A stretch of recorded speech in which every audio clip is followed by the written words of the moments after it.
waxaan marka tobanka dambeeto uga faa'iideysanaynaa oon ku dadaalaynaa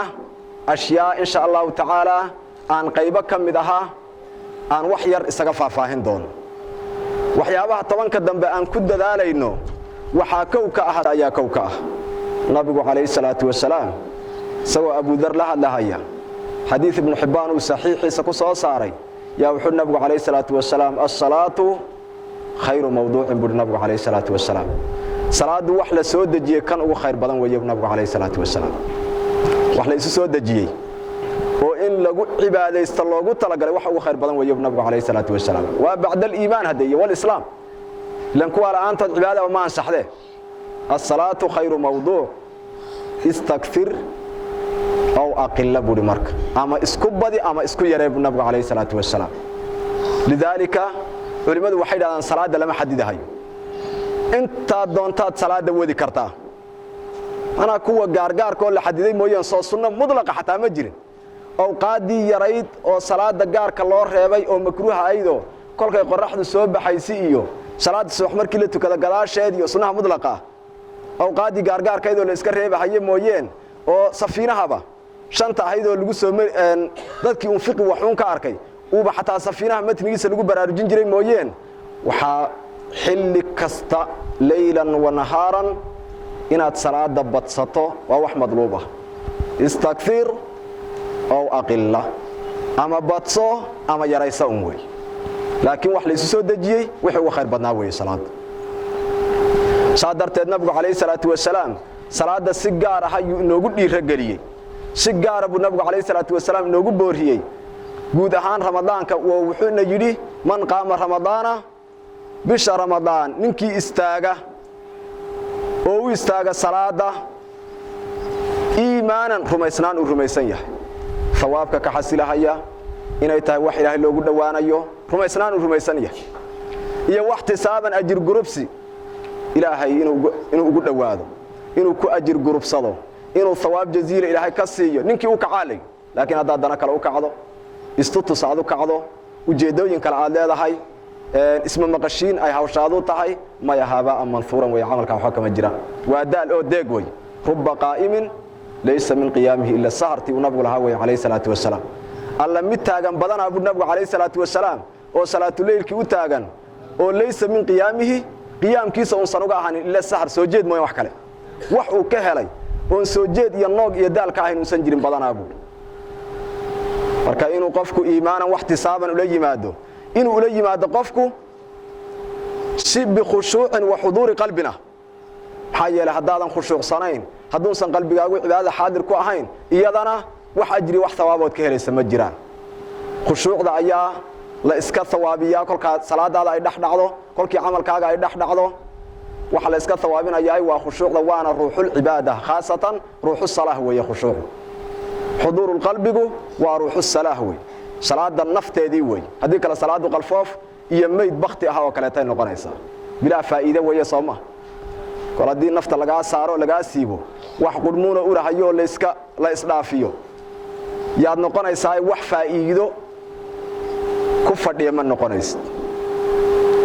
saadarteed ruuxdii salaada weeye khushuucdu inuu qofku ilaaliyo waa laga maarmaan culimaduna waxay ijmaac ku yihiin oo salaf iyo khalaf ba ay yiraahdaan qofka laysa lil mar'i min salatihi ama laysa lil 'abdi min salatihi illa ma aqal bay yiraahdaan adoonka salaadiisa wax uga sugnaaday ma jiraan illa inta uu isxusuusnaa oo qalbigiisa xaadirka ku ahaa uu khushuucsanaa mooyee salaada marka saasuu nabigu kaleey salaatu wasalaam uu yiri man qaama ramadaan iimaanan wa ihtisaaban maxalla daba dhigay ghufira lahu ma taqaddama min dhanbihi khaasatan tobanka dambe nabigu kaleey salaatu wasalaam wuxuu yiri waliba gaar ahaan laylatul qadarka muxuu yiri man qaama laylatul qadri wa hadith sahihanka bukhari iyo muslim yawi man qaama laylatul qadri iimaanan wa ihtisaaban ghufira lahu ma taqaddama min dhanbihi wa laylada gaar ahaanteed laylatul qadarka ah way laylatul qadriga ah way ikhwani fillah salaada marka waxa kowka ah looga faa'iideysanayo salaatu taraawih oo aan naqaana kowka salaadan taraawihda ya kowka salaada taraawihda ahana asalkeedii asaaskeedii habeenna kooban oo nabigu calayhi salaatu wasalaam sida saxiixaynkuba ay wariyeen uu nabigu calayhi salaatu wasalaam isagu jamaaca iyo isu imaada muusan odhanine intii habeen isagoo nabigu calayhi salaatu wasalaam tukanaya la arkay iyo asxaabta qayb ka mid ku xidheen habeenkii dambe waxoogaa rag kuusan baa intii la isu yeesheego wax yar dudusay yay rag kale ku soo xidheen habeenkii saddexaad dad aad u fara badan baa ku soo xidhay habeenkii afraad miskii baa dadkii qaadi waayay kig waa la isu wada yimid xalay nabi maxamed baa calayhi salaatu wasalaam la tukanay alla habeen horena kuwa la tukaday kolba haday hadalkaasi yimid habeenkii dambe miskii meel laga istaagaa la waayay nabigu calayhi salaatu wasalaam ma uusan habeenkaas soo bixin meeshii mu'takafka ahayd oo gandoobka ahayd oo loo sameeyay meeshii uu nabigu calayhi salaatu wasalaam iskaga jiray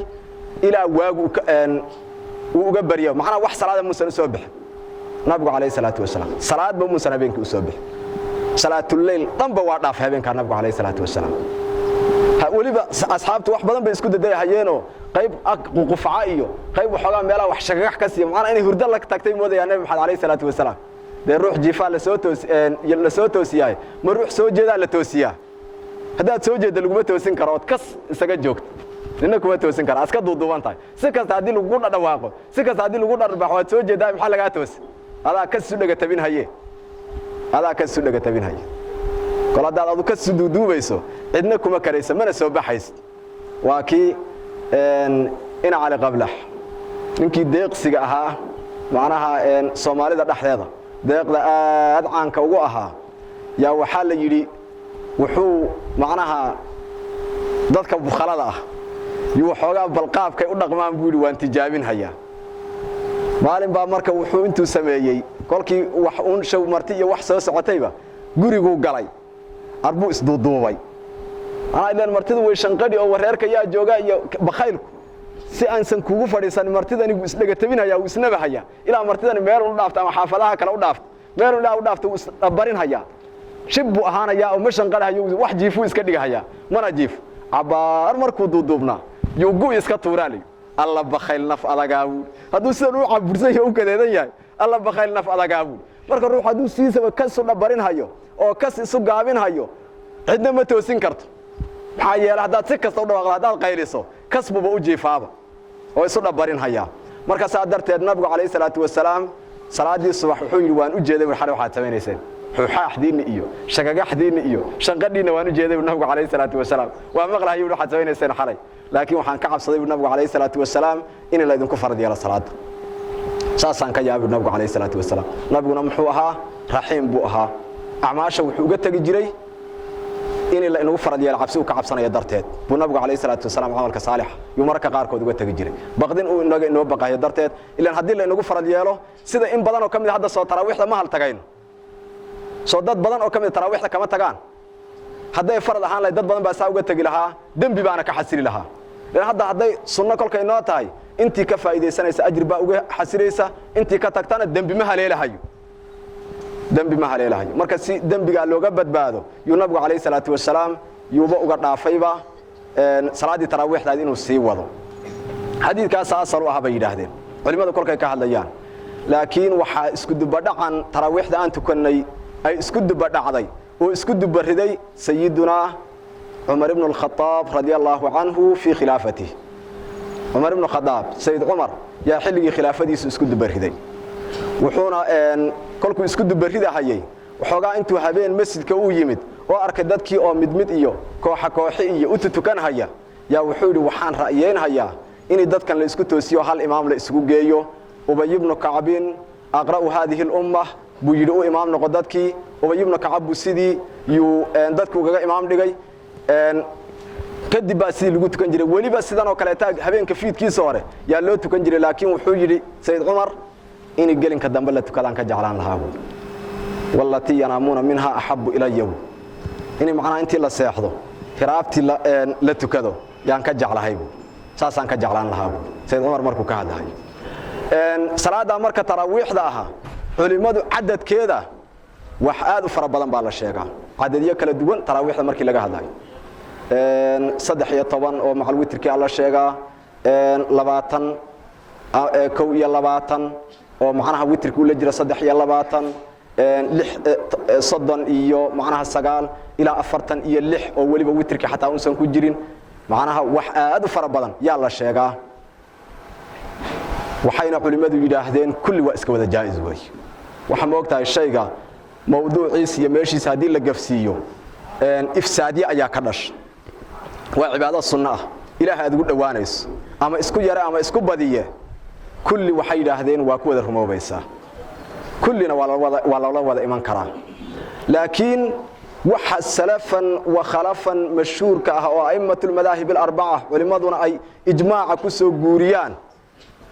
reer Madiinaad oo hadda iyagu si gaar ah uga hinaafay ama uga masayri cibaadada reer Makaad ilaa labadooda xarameyn isla ah oo iyagu si gaar ah u kordhistay mooyeen salafan wa khalafan waxa manquulka la soo kala tabiyay waa inay taraawiixdu tahay 20 ragcadood way 20 ragcadood inay tahay waxaana kolkii Ubay ibn Ka'ab dadka u imaamaha asaaniid saxiixa sida Bayhaqi iyo rag kale ay sheegayaan yaa ku soo aroortay in 20 la tukan hayay oo taraawiix iyo 3 witra 23 ay la tukanay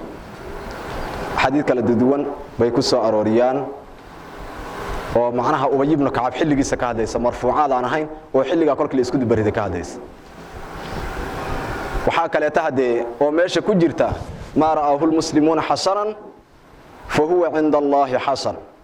waxay dadka muslimiintu u arkaan inuu yahay wax wanaagsan ilaahay agtiisana waa ku wanaagsan yahay salaf iyo khalafba 23 oo macal witriga ah yey wanaagsadeen lidaalika imaam Shaafici markuu ka hadlayay oo salaadan taraawiixda nafteed ka hadlayay wuxuu yiri reer Madiinaad waxaan ku soo gaaray buuri oo arki jiray buuri iyagoo tukanaya 39 reer Madiinaad buuri waa macnaha masayrka aan sheegaynay oo gaarka ahaa reer Makaadna waxaan ku soo gaaray buuri 23 yaan ku arki jiray buuri kaasaan ku arki jiray buuri kan reer Makaad ayuuna jeclaystay oo wajab badnaysiiyay laakiin wuxuu yiri kulli waa wada jaa'iz buuri dhamaan waa wada xasan buuri macnaha waa amal sunna ah oo qofku badsan karo yaraysan karo waa wada xasan buuri laakiin inii sidan 23 laga dhigo taasaan aanu jeclahay ana kolku ka hadlayay wuxuu yiri intii qiraa'ada la dheereeyo ragcaduhu ay yaraadaan oo 23 kan ay amal noqoto ku socda yaa waxaan ka jeclaa buuri in qiraa'adii intii la gaagaabiyo ay noqoto 36 ama 39 la isla gaaro tan aan ka cajabada yaa igala cajab badan